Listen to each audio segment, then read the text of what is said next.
Saddle hunting for me has been a complete, and I hate even saying the word, game changer for how I like to hunt. If you've been thinking about getting into a saddle, now is the exact perfect time to do it. You have the entire spring and summer to kind of dangle in the backyard and get prepared for the upcoming season, be able to practice all your shots, getting in and out of the tree, experiment with your different climbing options that you have to lighten your load and be more mobile. If you're interested in getting hooked up and getting into a saddle, I would definitely be checking out Tethered. They have two great saddles out. One is the new Phantom saddle, which is killer, has a bunch of new comfort features that are built into it, as well as a Utila bridge to kind of help with lengthening and shortening the bridge to make sure you have the optimum comfort.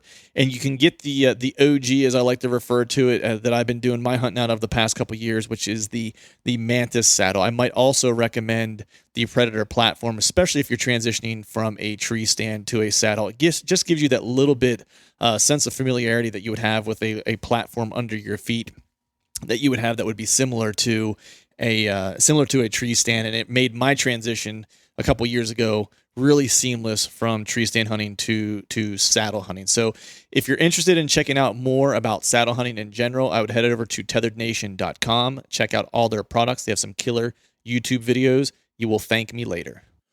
The first thing I do in the morning before a hunt, before a scout, or just before getting ready for work is have my morning coffee, and I'm sure most of you out there listening are the same.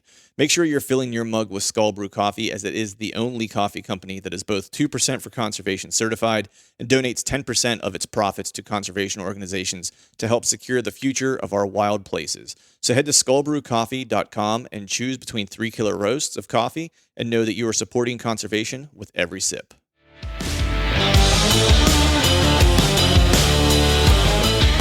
Welcome to the Truth from the Stand Deer Hunting Podcast, brought to you by Skull Brew Coffee Company. I'm your host, Clint Campbell, and you are listening to episode number 174. Today I'm joined by my brother from another mother, Mr. Johnny Utah, and we're answering your listener questions. So stay tuned.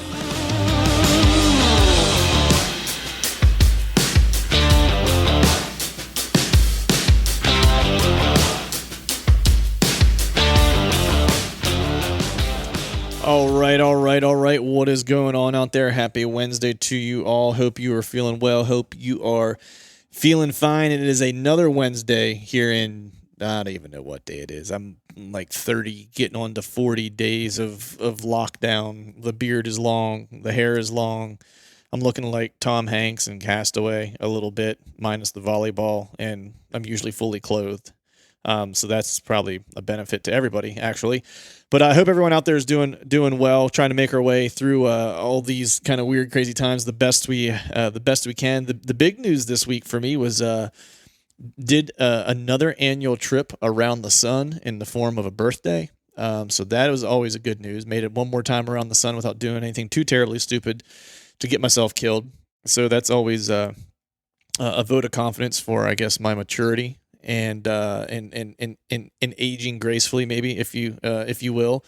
But it's funny because every year my wife asks me what I want for my birthday, my wife and daughter, and my answer has been the same for 20 years, which is I want to be left alone for my birthday, because I just want to have some peace, be able to do whatever I want to do during the course of the day.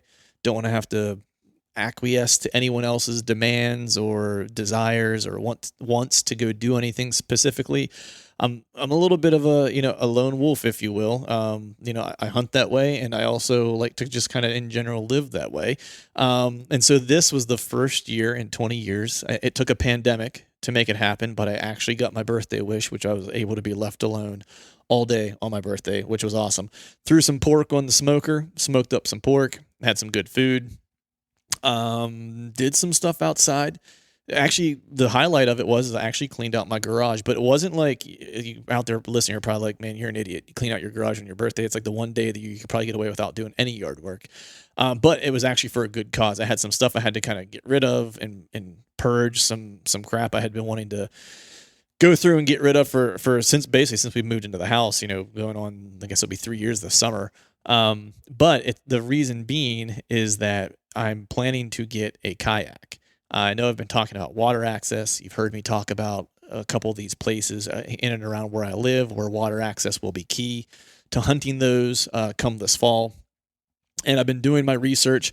Actually, was talking to my buddy that I had on the podcast not too long ago, Parker McDonald. I was talking to him because he does a lot of kayaking, and of course, talked to my buddy Greg Litzinger because he does a lot of canoeing into places.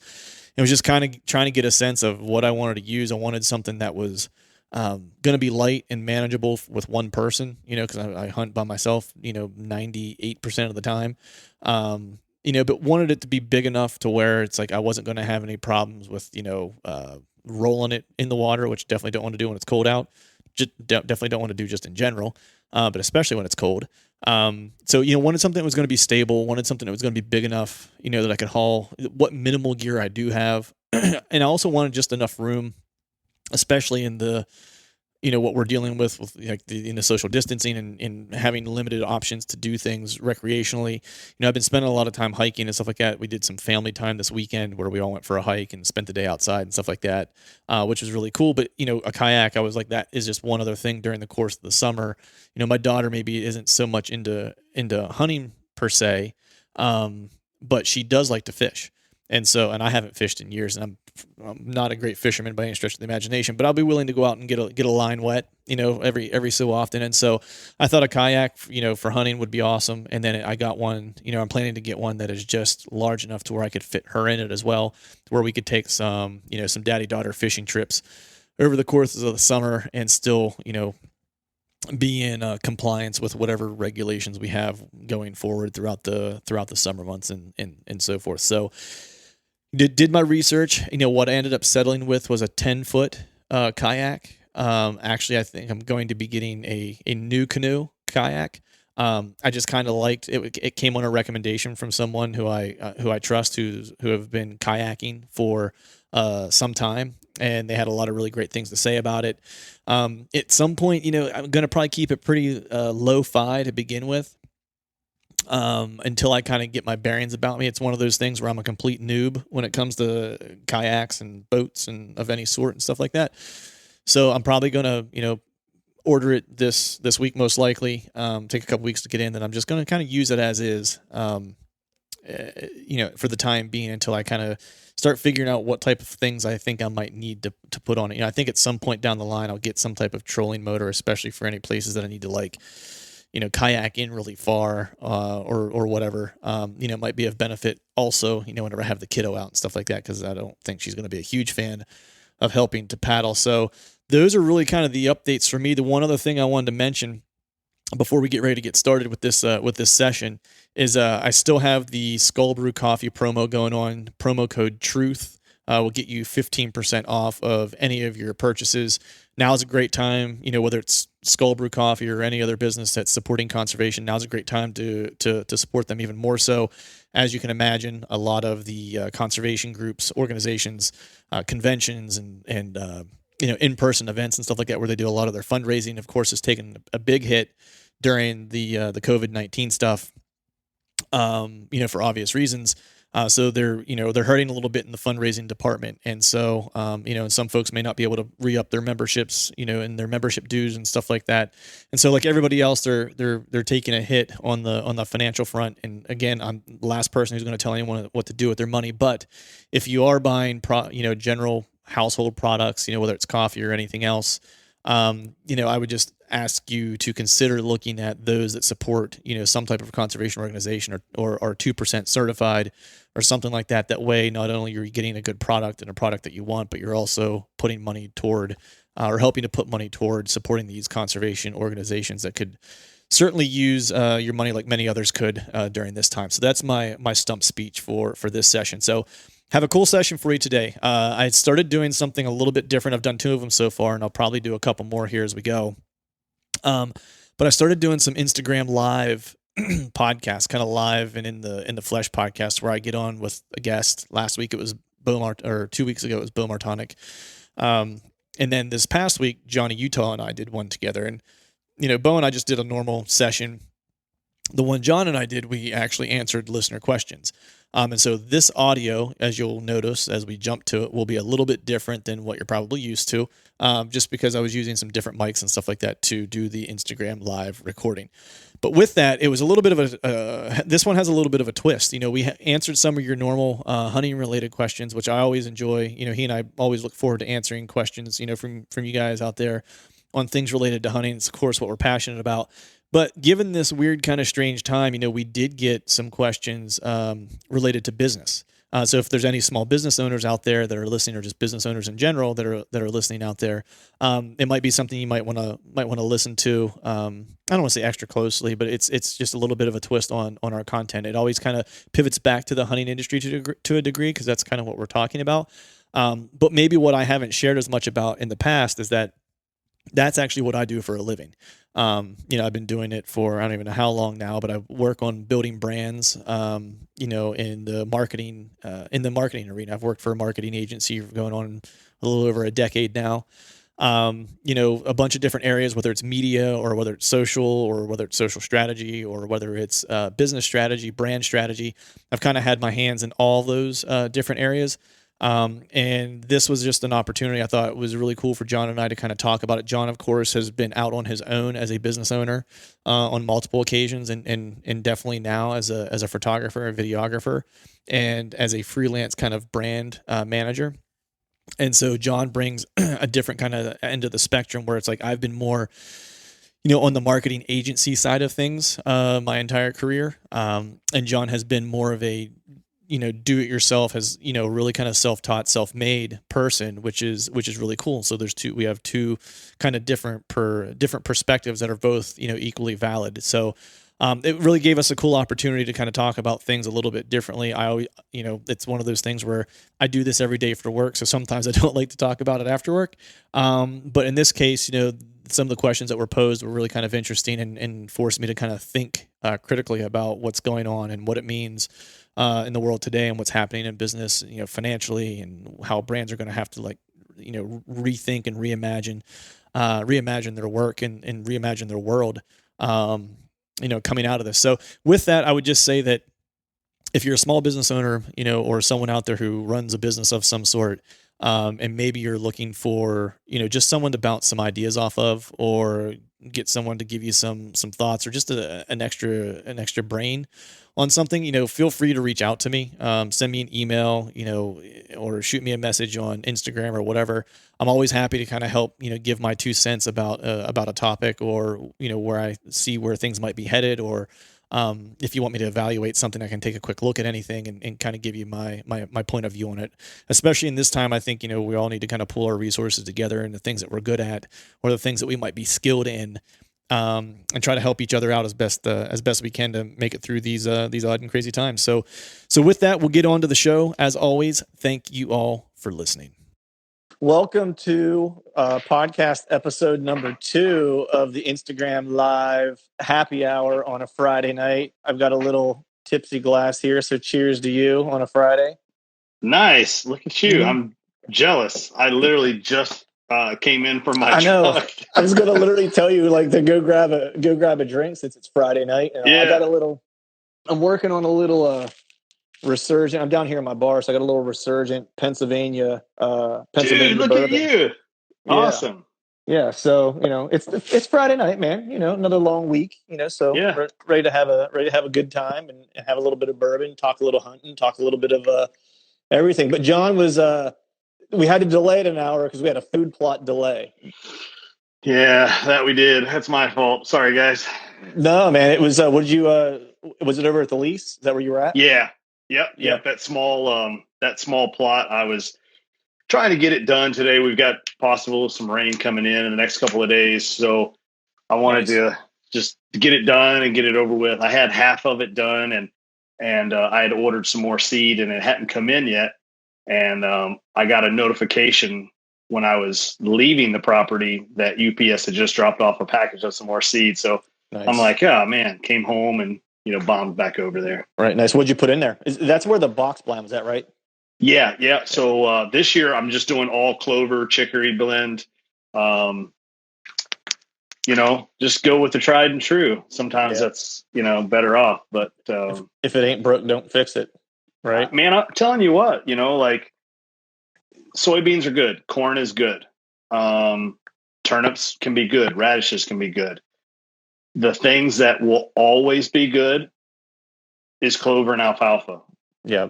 And the more and more I plant plots over the years, man, I just stick to the basics. Yeah, I know. That's what I've had the best luck with too. This year I didn't get a chance to get back to do any. Usually what I've been doing at my dad's place is just doing a little frost seeding. Yeah. Because we don't have a whole lot of equipment back there. I should say we don't have any equipment back there to do much. So I turned over the ground there 1 year. And then since then, I've just kind of done some frost seeding and stuff like that to kind of try to keep it going for like early spring and then into summer or whatever. And it worked really well last year. But this year with the whole, pandemic and all like the craziness and whatnot, I haven't had a chance to get back. And of course, I'm not going to have a chance now at this point. So it's just going to have to be what it is this year. So sure. Well, cool, man. I think we're going to answer some listener questions to start, man. We got a few questions in. Okay. We're running the gamut a little bit on this session, man. It's a little bit of this, a little bit of that. We got a little bit of hunting stuff. We got a little bit of business stuff, which is kind of cool because we've never had those before. Yeah. Which is kind of funny since you and I both work in the marketing world, so we have a little bit of knowledge, if you will. Yeah, and we get lucky every once in a while. Yeah, blind squirrel finds a nut once in a while. Yeah, that's right. That's right. I'm a volume shooter. Yeah. Uh-huh. So the first one we have here, this is actually kind of an interesting one, and I'll let you take this one first. They're asking, what do you value more? And this isn't in the business sense. I think this is just in general. What do you value more, intelligence or common sense? What's up, Shiny? Common sense. Just hopped in. Look, Wilson Beard Bros. Yeah, exactly. Yes. He wishes. Yeah. So to answer that question, common sense, all day long. You can always make the argument that strong intelligence is good, but I always go back to if you don't know how to apply it, or to read the new information as it's coming in real time, you can't make those adjustments, whether that be hunting, in business. It all happens so fast. As we know, hunting, everything evolves sometimes by the seconds. And, with social media and just, we'll call it the interweb, information is consumed so fast and things change so fast. So I think common sense. Yeah, that's my answer, Alex. Nice. Yeah, I think mine is I'm going to take the classic marketing strategist guy kind of answer, which is it depends. It varies. It varies. No, I would think about it in the sense of what's the length of time I'm going to be with this person or need this person or what's their usefulness going to be. For me, if it's a project, if it's something that's long term, and I'm involved, I would probably opt for intelligence because I feel like I would need to be leading and stewarding whatever that thing is to begin with, right? Yeah. And so with that, I don't want to be the smartest person in the room, so I want intelligence around me. Because at that point, I think that through leadership, I can get us to the right place by challenging it. They may know more than me, and that's fine, but I'm going to challenge them in critical ways to get us to the optimum spot. I think in the short term, I think I'm with you where it's common sense all day long because I don't have time to try to suss out your theories. I need you to come to me with really kind of pragmatic approaches as to what the most viable solution is in the quickest turnaround time. And so I think that's kind of how I would answer. And I think about it too. I think even in hunting, I think we approach it the same way where it's like this time of year during the off season, I'm looking for intelligence. I'm looking for guys who know more than me. Right? Yeah. It doesn't mean necessarily they're able to apply it in the timber as quickly as maybe I could or someone else I know could or whatever. Right. Because I'm going to quickly distill down what they're telling me and go, all right, these are the three things that whole 2 hours of talking to them. These are the three things that I'm actually going to be able to take and apply, and that's the common sense factor. So that's kind of how I look at it is, what is the needed outcome and how much time do I have? Very, very, very solid answer. And that's one of the things you and we joked about the other day, just on the phone. Yeah. We're like, we agree about 85% of the time. Mm-hmm. And the other 15%, touche. I like that, Yeah. So, no, I don't think there's a wrong answer there, but, it's, intelligence and common sense, both. Yeah. I mean, obviously both important. Both important. If the decision is, or if the scenario is who am I hanging out with, I'm going common sense. Cause I've met plenty of smart dumbasses, if that makes sense. You know what I mean? Yeah. So, yeah, that's a fact. All right. So this next question, I'll toss it out there. You tell me if you want to take it first or if you want me to take it first. I really like this question. It's interesting. It's a business question. Okay. And so this person writes in and says, in your opinion, how will COVID-19 impact retail heavy brands in the next 12 to 18 months? So that's a pretty specific and pointed question. It is. I've got an answer kind of prepared, but I took the last one first. So okay. I'll tip the hat. You go first. Sure. So I think, whenever you deal with something with this magnitude, the one thing you kind of always have to kind of keep your eye on are the large scale behavioral shifts that are going to take place with the consumer. I think anyone that thinks this is like a blip on the radar, and look, I'm not advocating that this is a bigger deal than it is or a smaller deal than it is. That's not what the point of the conversation is. But I think you can't shortchange or be short-sighted on how much of a long-term impact, even a month, 2 months, whatever the case might be, of changing people's behaviors and what that does to them, not just the next 12 to 18 months, but in like the next 10 to 20 years, right? Because if you look back to like the Great Depression and the World War II era, like that changed 2 generations of behavior, because it was not only my grandparents and how they approached buying and how they approached life, but it was also my dad and that sure. generation and how they kind of viewed the world as well. So I think you have to think of it not just in this like 12 to 18 kind of 18-month life cycle. I think it's much longer than that. So I think pandemic behavior will be much more permanent than we probably want to think that it is. I think from a business and retail perspective, I think you're going to see, not that this wasn't already happened, but I think you're going to see a abrupt shift into the digital landscape, which was already happening, but it's just going to expedite now, because that's the place where people have to go to sell at this point. Because retail is just, they're closed, right? They're not open right now.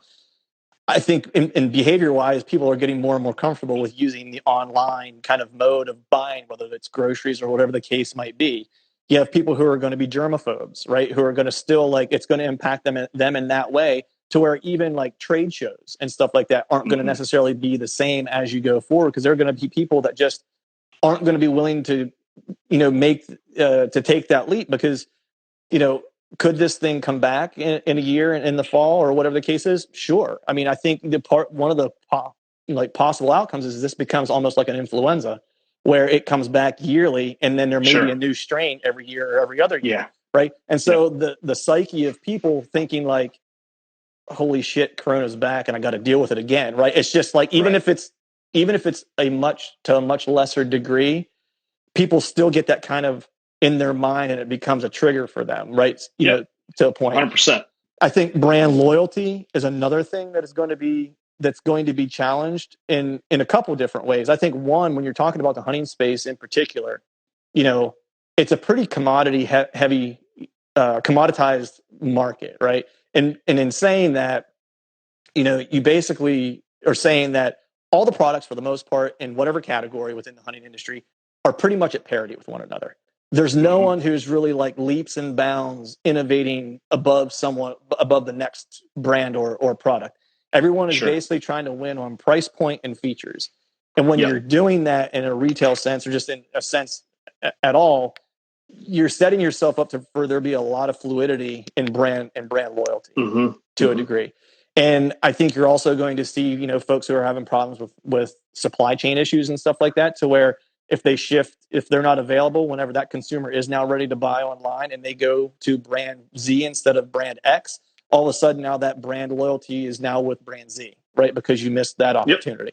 And so I think there's going to be a little bit of that. I think there's the economic reality. People just aren't going to have disposable income. You know what I mean? It's like there's a lot of folks who are, struggling financially and just not going to have that disposable income. I know for me personally, I'm okay for right now. I'm pretty secure in my position at work and so forth. But even me, it's like, I'll be the first to admit I buy stupid shit all the time. You know what I mean? It's like, I'll be like, oh, I want one of those, I'm pretty impulsive. Yeah. And I've been mindful about it to where it's like, I felt bad. Like I bought like a $9, like little like army jacket to use as like an extra base layer the other day. Cause I was like, oh yeah, I've been wanting one of those. And I was like, and then I felt bad because I just bought a $9. Cause part of it is not because I can't, but because I'm also thinking like, man, there's people out there that just literally probably don't have the $9 to spare right now. And here I am buying something stupid, you know what I mean? For $9, and so, right. So I think that's like my long-winded answer. I think that there's going to be a paradigm shift in how people consume and their behavior as consumers.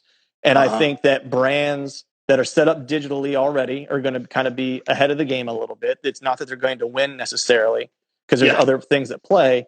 Yeah. And then, I also think just from if I went into the brand side of things, I'm like, you got to have a long-term view of building brand and not being looking at quarter to quarter because you're going to lose quarter to quarter right now. And you got to be looking to build long-term brand. And I think providing value and being a content marketer versus a product, feature, benefit, and price point marketer, if that makes sense. Yeah.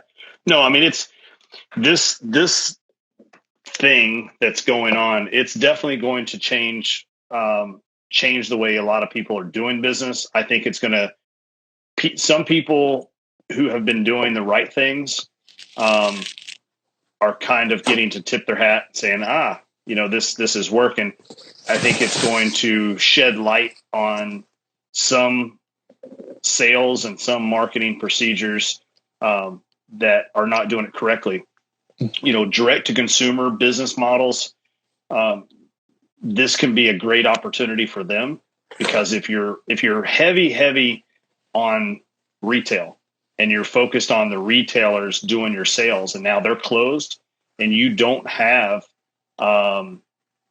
if you don't have an e-commerce platform or a direct to consumer business model, they're hurting. They're going to hurt.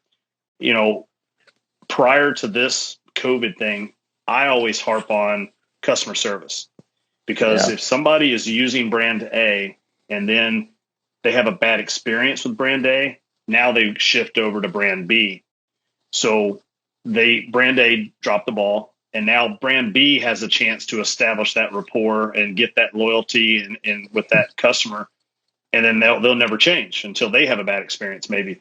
So to your point, when companies that are not able to reach their customers online or digitally, that is giving people the opportunity to go shop for who can. So they may break their loyalty and go to that online outlet. Economically, I'm really concerned. Me as a photographer and with Arrow Wild TV, the hunting show, I'm not seeing the effects yet. But let's say brand A, brand B, brand C, they have a real shitty year this year. So when I go to renew contracts in January, that marketing budget may get cut. Yeah. So that's where it's going to affect me. I've been pretty busy still lately. I've been still doing some photo shoots. I've had a couple that have canceled. Any of the large, if there's 10 or more people, those have canceled, but some smaller shoots. And when I say small, I just mean small groups of people. Went down to Florida, did some work with Whitetail Heaven Outfitters, and then just recently got home from South Carolina with Heroes Outdoor Therapy, actually a company that's based out of your home state in Pennsylvania. Oh, nice. Good friend of mine, Leslie, she booked me to come down there and for a photo shoot. And it was nice. There was 2 hunters plus her. I shouldn't say 2 hunters. There was 3 hunters total because she was hunting as well. So there's 3 hunters and then the owner of the place. So all in all, there was 5 people. And, so I'm not discrediting, like you said, I'm not discrediting anything with this coronavirus. I'm not saying that it's going to be more than what it is. I'm not saying that it's going to be less than what it is. I will say that I am more concerned economically about corona than I am the illness. Right. that's what really concerns me. And not just me being greedy, looking out for my own six, but like I look out for other companies. Just the other day, I was talking to my buddy Sam Gaylord, Old Barn Taxidermy. They've got your deer, and they do my work, and they run their tannery, and they did a ton of tanning work for other taxidermists. And they're like, "Hey, man, we're shut down." So he's like, oh, "Crap, I just paid my guys a couple of weeks of labor doing hides that aren't going to be picked up for a long time." So, it is putting people in some tight spots, and they're having to readjust and refocus. Bourbon barrel calls. There was a lot of my components that I got ahead of the curve and was inventory heavy. There was some that I was not inventory heavy on. And, the guy that engraves all my soundboards, he's out of Illinois, and they've been shut down for a while. So that's created some delays. Everybody's been pretty understanding. Everybody gets it. Hey, there's going to be some delays and stuff. But I'm concerned about the economics. I think marketing gurus are scratching their head. And if it's done right, then I think people can make a real win on this. Mm-hmm. And again, I don't want anybody to twist my words. And when I say win, I don't mean capitalize on the fate or the bad fortune of somebody else. I'm saying that they can keep their businesses afloat, right? And they can continue, sometimes just trading dollars is keeping the lights on. Yeah. If they can stay afloat through this, and then they can come out. I hope that everybody is able to rebound. And this is where brand loyalty, like we talked about, it's going to be tested. Yep, for sure. I'm a very, very brand loyal person. I grew up in Kentucky with NASCAR. So by God, if Jimmy Johnson wrecked Tony Stewart, I'm only going to Home Depot. I won't go to Lowe's. I'm a very loyal, brand loyal person.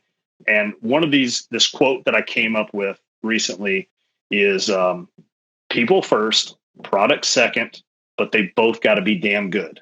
Right. So that's kind of where I'm at. And I hope that other people see things like that, at the same time through all this stuff. But there's going to be a lot of changes. Yeah, for sure, man. For sure. Yeah. I think there's two things I wanted to build on. One was, you mentioning, that, there could be some positives that kind of come out of this or whatever. And I try to look and find, what's the silver lining, right? And to your point, you don't want to build success off of other people's failures or whatever. But the reality of it is, and you and I both know this, and everyone out there listening knows this, is that there are going to be small businesses that don't make it, right? That's just the reality. I mean, there are some that haven't made it already, right? They're already correct.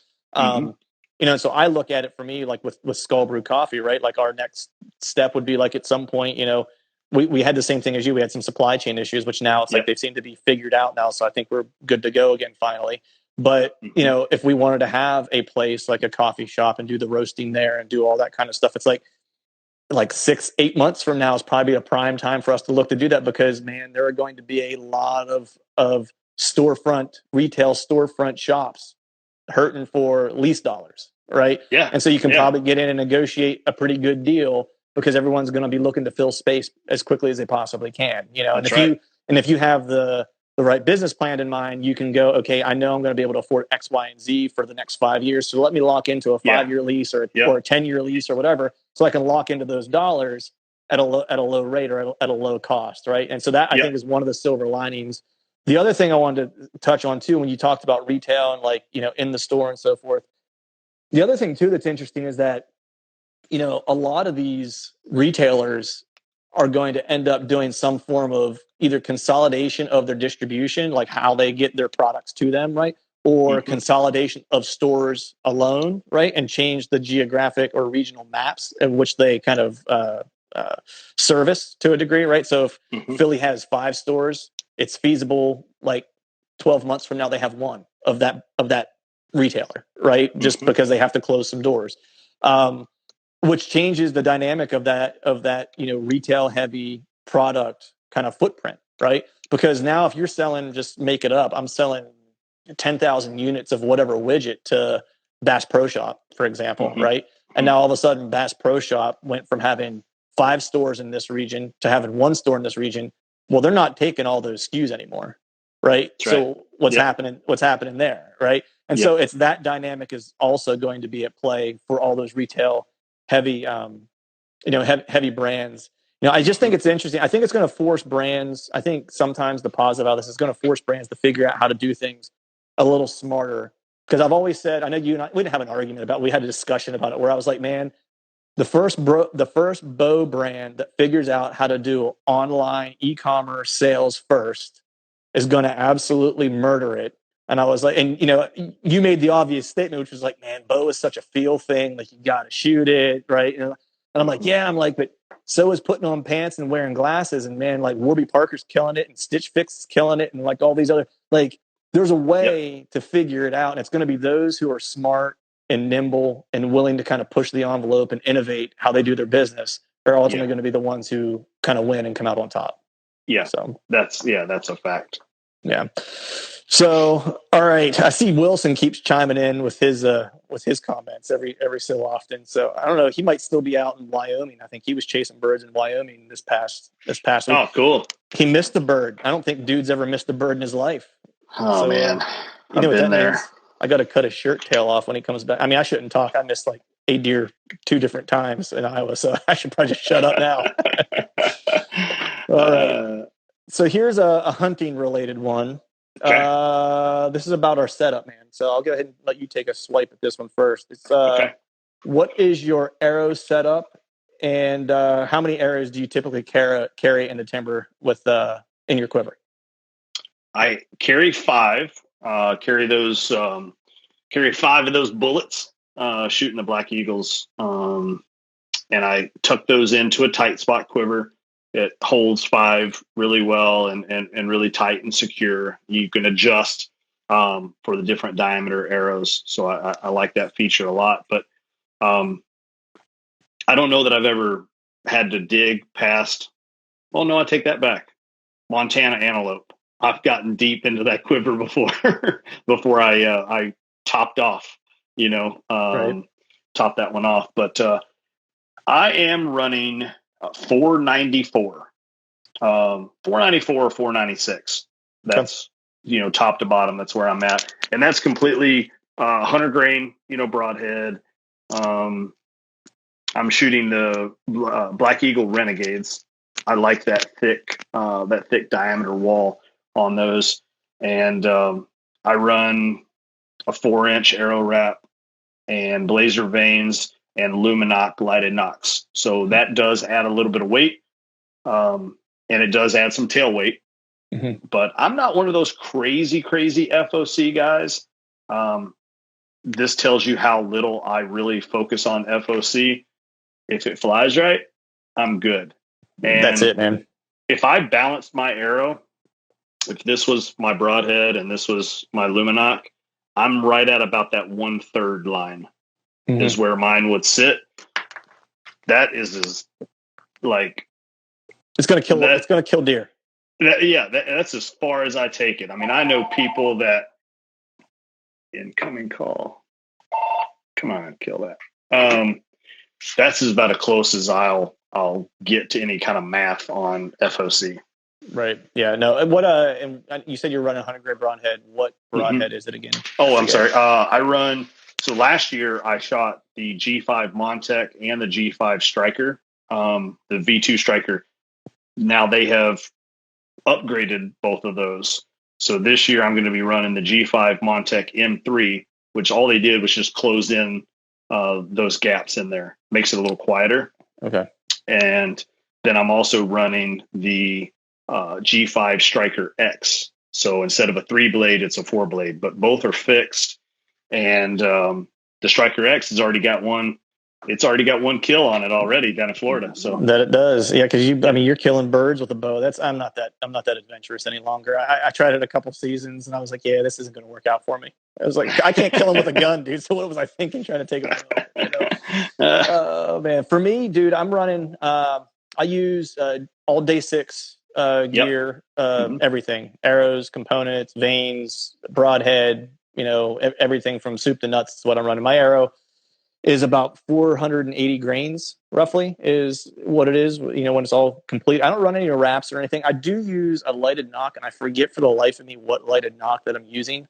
And it worked well last year, so I'll probably stick with that brand. I think it's called something 10 or 10 point or knockout or something like that. I forget the exact name of the brand. Get me your ID. I'll get you some Luminox. All right, cool. Yeah, I'll get you that. And then for my broadhead, I'm running 100 grain broadhead, and it's the Evo that Day 6 makes. It's a single bevel with a bleeder. Killer broadhead. I actually shot it against some other broadheads last fall, just out of curiosity, because for the longest time I had used a different fixed blade, and was hesitant to make the switch. And so I did some shooting in my backyard just to kind of see how they would fly out to 40 yards, wanted to make sure they were going to land. And I was actually shooting more consistent with the single bevel, so that was what I ended up putting on my arrow. And then my insert kind of setup is insert outsert setup, and that is a 50 grain insert and outsert setup. So I actually have a lot out front. It was funny. I was just curious. So I did the math. It's like, I want to say I almost have like 30% out front. I had no clue until we got on this. So I actually checked it right before we got on. Just I was curious. And I was like, man, that's a lot out front. I used to run 125 grain broadhead, not this past season, but the season before, which, gave me even more out front, which is kind of ridiculous. But I just couldn't get this bow when we were tuning it at 26 and a half inch draw. So my arrow is at about 27 and a quarter inches. Once I had all that out front, the way my arrow was coming out, I just wasn't able to get it to paper tune correctly. And we kept moving my rest and working with things and stuff like that. My buddy Greg just kind of like porpoising. Yeah, it was actually coming. If I'm remembering correctly, I had a low tear that I couldn't get out of it. It was because when it was coming off the string, I had so much weight out front that it wasn't allowing the arrow to kind of restabilize, kind of plane out. Yeah. Right. And so Greg and I we shot a bunch of different times through paper, trying to move the rest, trying to get it figured out. And, I shoot 71 pounds is what I'm pulling back. And so he was like, what? Let's strong. Yeah, I know. I'm like a $160, like 5'8", like, but he was like, man, he's like, let's try 100 grain, field point on it just to see if that changes it. He's like, because I feel like you might just be a little heavy out front and it's just causing us problems. I put 100 grain head on it and it was shooting bullet holes. There you go. And yeah, so at that point I was like, you know what, and that was the thing. Like I actually did a podcast with Brian Broderick, which will come out after this one comes out, where he's the owner of Day 6, and we talk a lot about arrow setup and stuff like that, because a lot of people, I think, get so hung up in like the weight of this and that. Like, yeah, you want to shoot a heavier arrow, type of thing, because you want that kinetic energy down range, right? But there's a point where he's like, you don't need to be weighing everything and matching everything. He was like, look, he's like, if you're within 10 grains of what you're shooting practice with and what you're hunting with, it's like, if it's within 10 grains, he's like, or if each arrow in your quiver is within 10 grains, he's like, you're good. He's like, the only people that are going to notice that 10 grain difference, that guy's name is Levi Morgan. He was he's like, and that's it. He's like, people that are hunting, he's like, are never going to notice that difference in a hunting scenario. He's like, so all that matching and stuff, he's like, if you're into it and it makes you more comfortable with your gear, he's like, cool. He's like, if not, he's like, it's probably not going to make a difference in where you're landing. He's like, the key is that if you get a arrow that's shooting true out of the bow, you're good. And he's like, that's all you need. He's like, you don't need to have he likes heavy arrows, but it doesn't need to be ridiculously heavy. He's like, it should be heavy enough for the performance of the bow and what it needs to do. It's kind of like so that's where I'm at, man. I'm happy with the setup. I'm going to roll it out again next year and be good to go. So anything else to add there for your arrow setup or anything? Or are you smooth on that one? I'm smooth. Smooth up in you like the London Bullet Boys. Smooth. All right, so this next one, hunting. Speaking of smooth, though, you're over there sipping on some smooth stuff, and I actually sent an email into the kitchen to try to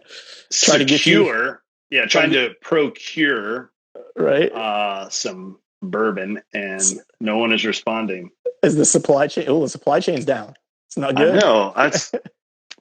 I don't know what other device I have. Well, I was so smooth that I'd spilled half my glass on the top of my bar while we were talking. So, so there's that. Yeah. But all right. Hold on. So next, give me 10 seconds. You're All gonna right. see me like. we're gonna cut to a PSA, a public service announcement, while John runs to get himself a smooth beverage. How you guys doing out there in Instagram land? I see Wilson McSwain hopping in and out of here. He was mad that I let the turkey out of the bag, so to speak. Boone County bourbon. That he missed Boone County bourbon. Nice. I like it. Glass. Boone County bourbon. Yeah. I like it. Had to place my order. Yeah. You need to work on the help around there, man. I'm telling you, good help's hard to find. It is, man. It is. I'm going to pour myself another little sip here since I still have half of mine. All right. So next question. Good. This one's hunting related as well. Says, how far do you think our scent travels in the timber? Knowing that there's a lot of different factors, et cetera. Just kind of they're curious to think, of our opinion of how far we think our scent travels while we're in a tree or in a hunting situation. Do you want to go first? Or do you want me to go first? Go ahead. All right. So I'm a nerd, and I actually read this at one point somewhere because I'm a nerd. But what the general knowledge or general understanding is that it will travel. Nice, a little Kentucky bourbon, like it. It will travel about a quarter of a mile if there isn't like any reduction in scent or anything kind of that the hunter does to try to reduce their footprint, in the timber. Now, with that, I think that's a general guide, which I think, I don't know, I want to say, don't quote me on this, but I want to say a quarter of a mile is around like 400 yards or something like that. But I think, wind, of course, is going to play a factor in that, like which direction the wind is blowing, right? Humidity is going to play a factor in that, how far it's going to carry. I think also one of the things that was really interesting, and I wanted to, when I saw this question, it was something I wanted to bring up, because I was actually talking to Zach from the Hunting Public about this, because we were talking about ground hunting and stuff. Mm-hmm. And we were talking about, being mindful. For that person says 400 meters is a quarter of a mile. So that person is better at math than me. So thank you, sir. Tip of glass to you, Jay Wes. Yeah. But look how far a deer comes for food or a scent bomb. There you go. Another one. That's using a little bit of a common sense approach, as we talked about common sense earlier. Look at that. There you go. Tying all the pieces together. But what he was kind of talking about, because we were talking about, watching how you work the wind and be mindful of your scent when you're hunting it from the ground versus an elevated situation. And what he basically said was, he was like, he doesn't have any science to back this up, but he was saying, he's like, I feel like I can get away with more in terms of scent when I'm on the ground. He's like, because just like with, sound, he's like, especially earlier in the year when there's a lot of foliage, he's like, your scent is being grabbed by anything that's kind of going by, right, and clinging to. Yeah, so in a sense, like anything that's between you and the animal's nose, trees, bushes, vegetation, whatever the case is, should at some point start to reduce your scent profile as it gets closer to them, right? Logically, common sense wise, it seems to make sense, because I know, if you think about when you're hunting in early season versus late season and a sound, like there's things you hear in late season that you will never hear, when you are, hunting early season. You know what I mean? Right. Just based on the amount of buffering that you have with the leaves on the trees and stuff like that. So, what are your thoughts? Well, I mean, we've all seen those diagrams where you're up in the tree and they talk about, your scent cone blowing down, and if you've got that valley, behind you, then you can actually get your scent to travel over top of it, and those kind of things. So yeah, I mean, when you're up in a tree, I could see that scent potentially going further, faster. And I understand where they're coming from as far as like, with there being leaves and stuff to kind of grab it, slow it down. But I still think it's going to get there. I think I read something a long time ago that was talking about a white-tailed deer could smell, human a mile, 2 miles away, something like that. I think in the right conditions, the right funnel, what I mean, valley or creek or something like that to carry it down there, I think it's definitely possible. chances are that deer's a mile away, 2 miles away. Maybe he was planning on coming to the base of my tree, maybe not, Right.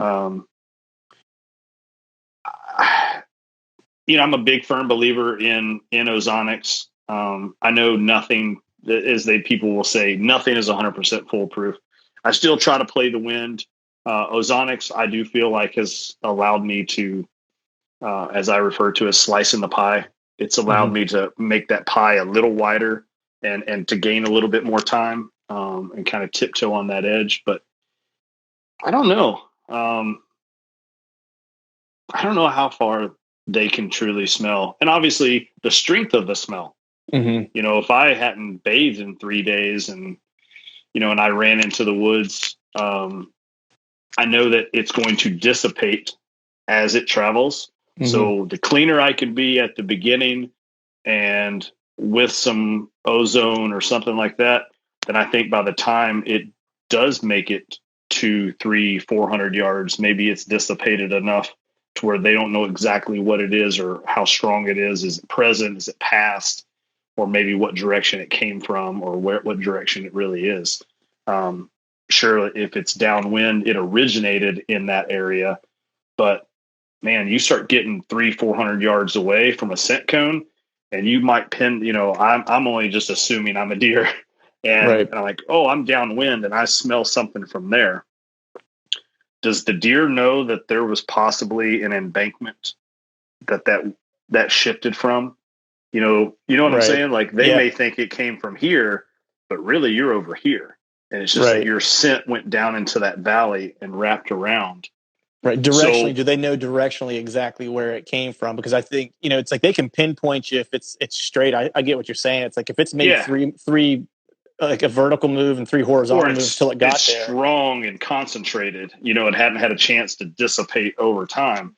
So for me, I am trying to protect my scent in that 100 yards. I really want to control as much as I can at 100 yards. I think beyond that, I think you have a really good chance of dissipating. Wilson, Carol Baskin would still smell you. Carol Baskin, she started Corona. Yeah, I'm pretty sure. Oh, man. I've already decided the first time I bust a turkey this year that, blows one out or a bird picks me off, I'm going to yell, "Damn it, Carol Baskin." Exactly. It's your fault. Exactly. I think Carol Baskin put the voodoo on me while I was in Iowa is what I think happened. Dude, hey, I'm going to go out on record 100%. She fed her husband to the lions. Yeah, I haven't watched it. I got through like the first 15 minutes of it, and I was like, this is like every person I ever met in Orlando. I was like, I'm good.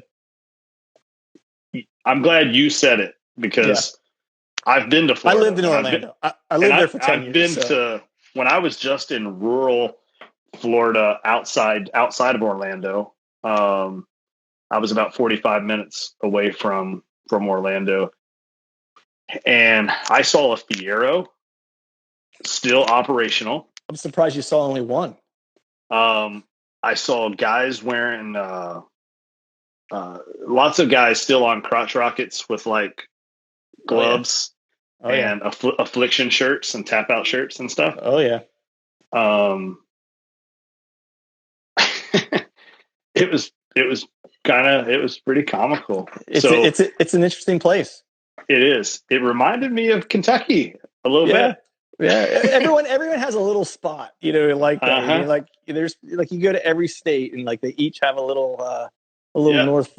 Like we always said, like living in Orlando, it's like Orlando is a weird melting pot. But like when you went up north into like rural Orlando, like rural Florida, people don't realize like Florida has like some really, really rural areas, Oh yeah. It's like, and when you get up near that like Florida, Georgia line, man, it gets weird. You know what I mean? Up there, like it's just like this weird cultural shift that happens. Yeah. It's like it's 30 years behind everything. Right. You know what I mean? Right. It's just great, nice people. You know what I mean? Like we played shows there and concerts there, and it's like great salt of the earth people, but like they got a weird streak. You know what I mean? Everybody was super friendly. It's almost like it's like a little time capsule. Yeah. It stopped at like 1989. Yeah, exactly. Just didn't go any further. It's like, hey, 89 was a great year. We're good. It's great. We're just gonna keep doing it. Yeah, we're gonna do this over and over again. And and we were talking about intelligence and common sense. When I think of Florida, all I can think about is beach, ocean, palm trees, like, Oh, there's a lot of bruh down there. what's up, bro? It's like, it's salt life. And then you go inland and they're hunting hogs and, stuff like that. And it just still seems weird to me. You know what I mean? Like it doesn't, because it's just not what I think of when I think of Florida. Well, what's interesting is like, at least where I grew up in Pennsylvania, it's like there was a delineation between being a redneck and being anything else, or a hillbilly and anything else. You know what I mean? It's like if you were quintessentially that, like you weren't really part of any other like cultural, like subculture group. You know what I mean? Like it just wasn't the case. Florida's a really weird place where it's like I had friends of mine that were like in a rock band. Like you would see them on stage. They were signed, like touring with. They're actually on tour with Motley Crue like a couple different times, and they were surfers. Like they all surfed. You know what I mean?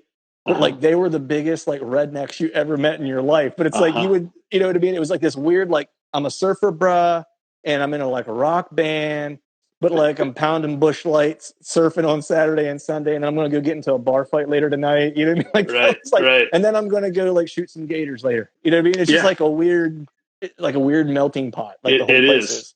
It is for sure. But all right. So anyway, to get back on track here, because this thing kicks us off whenever we get to about an hour. So we have probably about 15-ish more minutes to go. Okay. So I think we covered the scent thing. I think pretty well. I think the net is that we're always kind of looking to see, figure out what that barrier is of how close are we getting before we're totally giving up our wind, right? Like how much is a deer going to tolerate, And I think it's different in different scenarios. I think you have to take into consideration wind direction, foliage. I think, are you hunting off the ground? Are you hunting on the ground? What are your thermals doing? I think there's a lot of things that play into like how far can you get away with something versus how far can you not, right? So I think that's the moral of the story there. So the next question here is actually, we're going back to a business question. This one is, how do you think digital advertising will change in the next 3 years? So, I don't know. Do you want me to take this or do you want to take it first? I can't remember what we did last time. I don't remember. Rock, paper, scissors. Okay, that works. Yeah, ready? Yep. Right. 1, 2, 3. Oh, hold on. I think we're synced. Yeah, we're synced up. Yeah. Okay. Ready? Set. 1, 2. This is the worst rock, paper, scissors game ever. It's horrible. Okay, you do the time. Okay. We're going to go on 3, or we're going to go 3 and then go? We're going to go 1, 2, 3, shoot. All right, that's how we're going to do this. Okay. Ready? Ready? 1, 2, 3, shoot. Oh, yeah. All right. Go ahead. All right. I don't know if that's winning or losing, but I won the rock, paper, scissors. You did. All right. So the question was, how do you think digital advertising will change in the next 3 years? I think there's a couple significant ways that it's going to change. Okay. I think one is, and I'm not an expert on this aspect. I mean, I do a lot of digital marketing, but this aspect of digital marketing, I'm not necessarily an expert per se, which is blockchain. And blockchain is essentially like part of it is cryptocurrency too, but it's also a way that data is being protected. And it's being used it was starting to be used by a lot of different companies. It's seeping into healthcare at some point, which is going to be a big game changer. Once healthcare, it gets fully integrated into healthcare. Once it gets into like retail spaces, credit card stuff, that's going to be a game changer from a consumer and a digital marketing, perspective. Because what it's going to do is, right now, when you go to the store and you buy something, you use your credit card and you put in your information, or you sign up for like some type of like perks program or whatever, you're giving up a lot of your information, and that company then owns that information. It's likely selling it off. A lot of them, are selling it off. Or at minimum, the brand that you just purchased from is now going to then therefore use that information to then serve ads to you, create lookalike profiles, and that's how they're going to start to build some of their marketing and targeting around.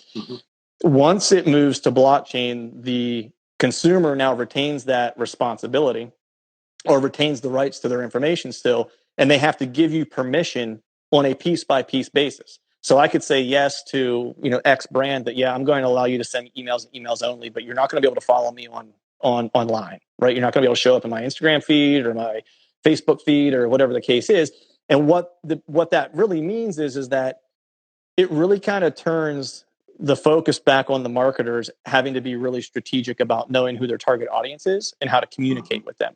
Because now it becomes more about content and intent than it does about just knowing that I can track this person around and I can bombard them with messages. So you have to be very strategic about the content you're putting out, because the content is going to be the dangling, like, golden ticket that's going to get them to unlock certain pieces of information for you. I think one of the other things that's going to happen too, this is kind of going back to one of the questions we had earlier about the whole COVID-19 thing and how that's, changing retail and so forth, is that all these brands now are having to over rotate so hard to digital because it's the only thing they can do right now, because they have to basically approach their business from a non-personal perspective because they're really limited in their personal, person-to-person interactions. That's going to drive the cost up in most of the online inventory spaces. So like Facebooks and stuff like that, Instagram, all those normal places that you get as a smaller business, you get a pretty fair shake or a pretty cheap inventory. Like those are going to kind of go out the window. And so you have to start looking at like, what's the zig when other people are zagging and buying up all that inventory? Like, what's the next cheapest thing that's going to get you the reach that you want? I think it's also going to, unwise brands or less sophisticated brands are going to use digital as a strategy as opposed to a channel and opportunity, right? Because I think that, you'll oftentimes see that, like, they think of digital as well, that's our strategy. We're going to be digital, right? It's like, well, no, strategy, digital is a tactic or it is a channel depending on how you're using it, right?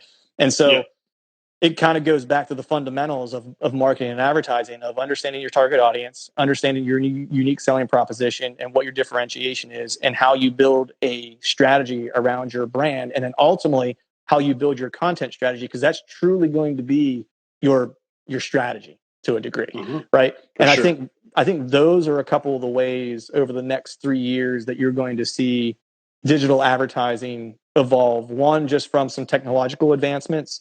Another one, because an inundation of people getting into that space. And then the other part is like the big players are going to dictate some of it as well. So like the Facebooks and stuff like that that are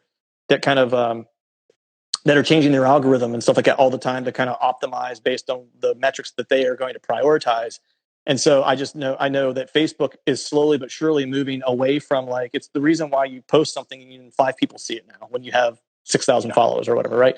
And what they're doing is they're trying to prioritize and go back to the way Facebook was very early on, which was very much more community-based and less publisher-based, right? And so they really want you to start groups and have groups of like 200 people that are really engaged with one another versus a page with like 8,000 followers that you barely engage with and the people don't engage with each other.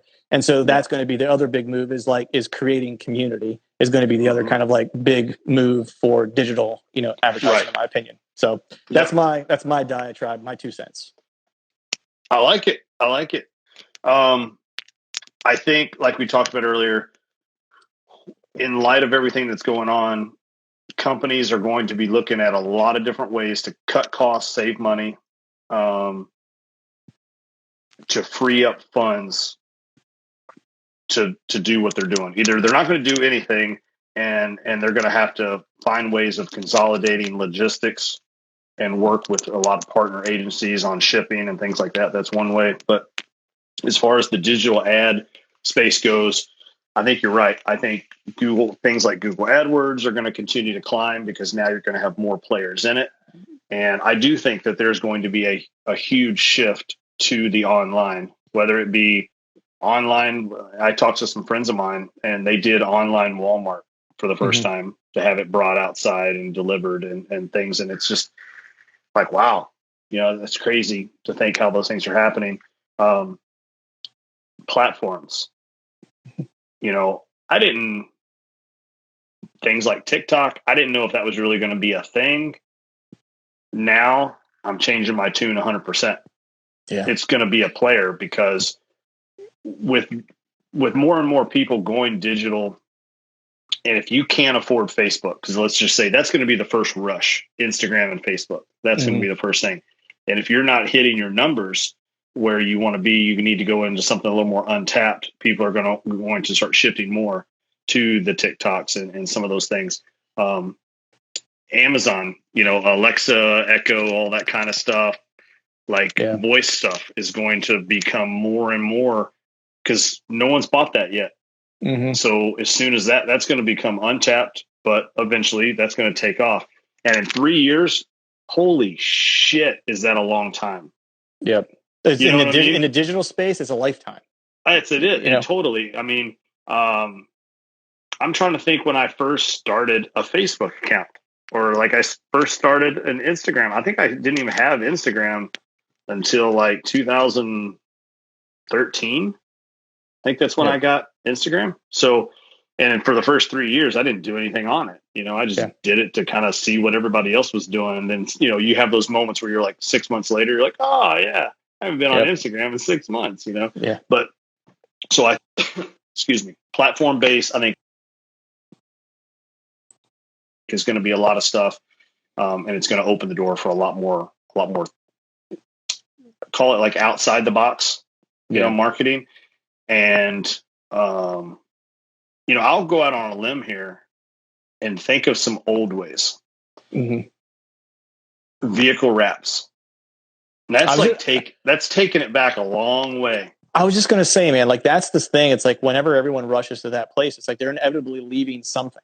Yeah. Right. Because they're not spending. Wraps, it's so huge. It's like going into like once everyone goes and jumps on all digital, and just kind of doubles down on that, it's like they're going to have to spend less in other places in many instances, a lot of companies, right? Which means there's more inventory available. And ad space, no matter what it is, exists on the same kind of plane as anything else, which is supply and demand, right? It's like if there is 100%. A larger supply than there is a demand, they have to make it cheaper to entice people to buy it. So traditional advertising, will likely, has already seen its heyday, but will likely continue to drop. I would imagine it gets to a point to where you and I might be able to do like traditional advertising. That becomes a thing that small businesses can and should be doing because you're going to get the most juice for the squeeze out of those assets. Yeah. Well, like years ago with Wicked Tree Gear, we rolled the dice on something that paid off huge for us. It was digital, you know what I mean? TV spots, whatever. And we went with outdoor newspaper. And the idea behind it was they were losing sales. We could get more for less. So we talk about supply and demand. Mm-hmm. We were able to capitalize on that. But then the thought process behind it was in the digital space, let's just assume that a ton of 15 to 20-year-olds are always on social media 24/7. Mm-hmm. When I was 15 to 20, I didn't have money to go buy a pole saw. Nope. But if I'm 50 or 60 and I refuse to tap into digital and I've got my newspaper, 50, 60-year-olds, they probably have that extra income at this point in life. House, probably maybe the first house is paid off. Maybe they got a car paid off. You know what I mean? Yep. They're empty nesters at this point. You start looking at all these things and very small niche audience, but we could own it. You know what I mean? We could own that niche. So I'm a firm believer in niche marketing. Always have been, always will be. Wicked Tree Gear, the colors, yellow and black. Iowa Hawkeyes. Right. You know what I mean? Like, and I've always said, it doesn't matter where your company starts from. 50% of your time, energy, and effort needs to be in your target area. The other 50% is digital, grabbing different things and see what's working. Whenever it works, then grab some chips from the other thing, put it into that thing, whatever. But always own your market. Grassroots guerrilla market your area. Festivals, town festivals. My buddy Ward has got that company Musket Powder. Mm-hmm. And, I was talking to him the other day and I'm trying to encourage him to do more Taste of Fort Worth type, deals. Now, I don't know with COVID if it's going to be a thing this summer or not. Right. But man, guerrilla marketing is still effective. And again, if somebody becomes totally inundated with digital ads, they're going to go elsewhere. And that's why I say like vehicle wraps. If you're on your phone, you're on the Book of Faces and you're doing your thing, and then you get in a vehicle and you're driving around and you're like, product be. Yep. Like it's in an untapped mind situation. You know what I mean? Like Yep. that's it. You're disconnected from your phone, from other things. So now you're fresh. I still believe it was a movie back in the day. They put the scrolling ticker on the back of a bathroom stall door. Dude, you know what I mean? I still think above the urinal. Yeah, you know it's huge because, like, you know, unfortunately, everyone's got to take a leak. You know. Yeah. At a venue. I think now is the time that people, if they're not about to go under and they've got some marketing dollars, now's the time to start to play. And everybody's like, oh, you know, now's a good time to play in the stock market. No, man, invest in your business right now. Try some unorthodox, out of the box things. You know, be smart about it. Yeah, you know? yeah. We're not advocating like going out in the street and like burning your money, but you know what I mean, like, but now's the time to take some risk in some different platforms. You know. Mm-hmm. Yeah, and for me, it's like the other thing is just, you know, is own content. Like the content, like your ads or your advertisements or your advertising or your marketing should look like value content. Like that 100%. To me is like is the play. 100%. But we're about out of time here, man. We're only allowed to do 60 minutes on this jammer. We got about 2 minutes before it's going to kick us off. So, Johnny, thank you for coming on. Everyone go check out Arrow Wild. Check out Johnny Utah Creative. Yeah. Check out Bourbon Barrel Calls. And help John plant a food plot if you're in Iowa. There you go. All right, brother. That's awesome, man. Good talking to you. See you, buddy. All right, folks, that is a wrap for today's show. I'd like to thank all of you for listening. And if you haven't yet, please head over to iTunes and leave us a 5-star rating. And be sure to subscribe to the podcast. And hell, while you're at it, head over to YouTube and subscribe to that as well. I'd be super appreciative if you'd be able to do those couple things for me. And before I shut this thing down, I need to give a big shout out to our partners who continue to help us make this podcast possible. Tethered, Exodus Outdoor Gear, Skull Brew Coffee Company, and Gumleaf USA Boots. And until next time, we'll see y'all.